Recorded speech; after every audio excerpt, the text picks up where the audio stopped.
Hey guys, my name's Will, I'm Tom, and we're here at the Office of International Education. in the Environmental Design Building. We're going to learn about some study abroad opportunities. Should be a good time. Come join us. So let's join.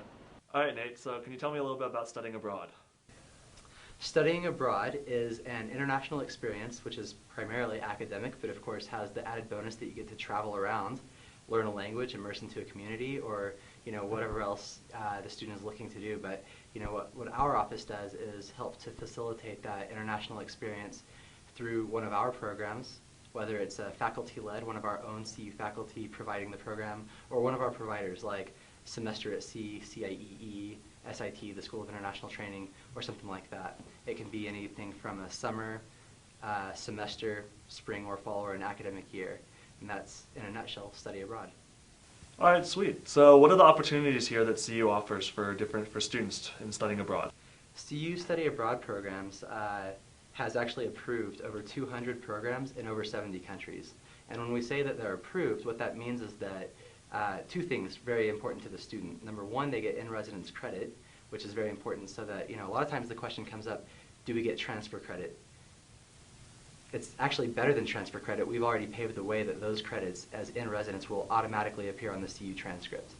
The question then remains how they will count. So we do advising for, again, facilitation. How do you get your major credits to count? How do you get arts and sciences core? At the very minimum, you'll have elective credits, but they will be better than transfer credits. They will show up on your CU transcript. The other important thing about being a CU approved program is that you would actually be able to apply your financial aid. So in essence, what we're doing through our office is making sure that you, as a CU student, remain a CU student just elsewhere, but you continue to receive the services of a CU student. So Nate, what would be the process for applying to study abroad? We look at the application process, or I should say the entire study abroad process in phases, so that the first phase is selecting a program, the second phase would be applying to a program, and the third phase, of course, is being on the program, and then I suppose we would have a fourth phase of coming back. You've got your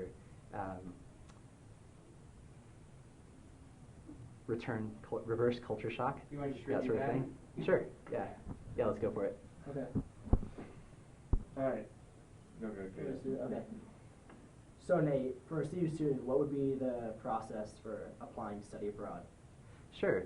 We look at the study abroad experience from start to finish in phases. So phase one would be selecting a program, and that's where we come in when it comes to advising on programs, looking at all of your options, weighing up the pros and cons for each individual student.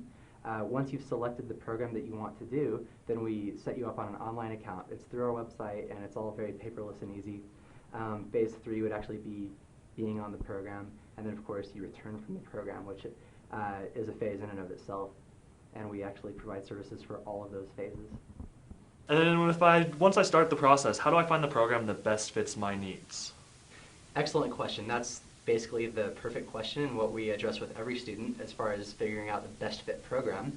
Obviously, every student has different priorities, goals for study abroad, becoming proficient in a language or immersing and becoming a part of the social fabric of any given place, finding a place where they can get credits for their major, or just something that they can afford. So generally it'll be some combination of all of those and finding the best of all of those worlds, and that would be the best fit for a student. But sometimes it's very easy to select the program. This is the program that gives me the credits that I need for my major. That's the program. Or this is the program that I can afford in the part of the world that I want to go to. And so it's pretty self-selecting. But it all starts basically with coming in for advising into our office, and we do have a small army of really, really well-trained advisors that can help you. They know the basics and quite a bit more than the basics for all the programs. And so we can talk about program formats, which is to say what happens day to day on the program, how is it set up. You can talk about the program costs, or home stays versus residence stays, or any number of things that would make or break the selection process for any given student. What kind of resources are available to students that are looking into that? Probably the biggest part of advising is not knowing the information so much as knowing where to find it. So when you come in for advising, we do a lot of pointing and clicking on the website, showing you where you can find this information, but it's really enabling the student to find it themselves. For any given question about study abroad, there's no one answer. There's 200 programs in over 70 countries, so there's 200 plus answers. So, is is this a homestay program? Well, I don't know what program you're talking about, but I can show you where to find that. And so some of the best resources are our website, especially the Getting Started section, which might seem a bit boring and pedantic if you just want to kind of get to the meat of programs, but it has amazing resources like evaluations, people who have done the program and they've come back and they've rated very objectively what they thought, the pros and the cons. People who, and that's anonymous, but there's also students who have said they're willing to be contacted, so they're on an email list. You can contact them and compare and contrast, you know, one student's experience in Regensburg, Germany versus somebody else's experience in, you know, Australia or New Zealand or something like that. So that's a really, really good resource. Also, the programs link on the website, you can just put in a keyword for a simple search, Spain, you get our full list of almost 30 Spanish programs, and start weeding through that. Or to narrow it down even further, you can do an advanced search, which is you can set any number of parameters for the search and really take that huge list of 200 programs down to something much more manageable.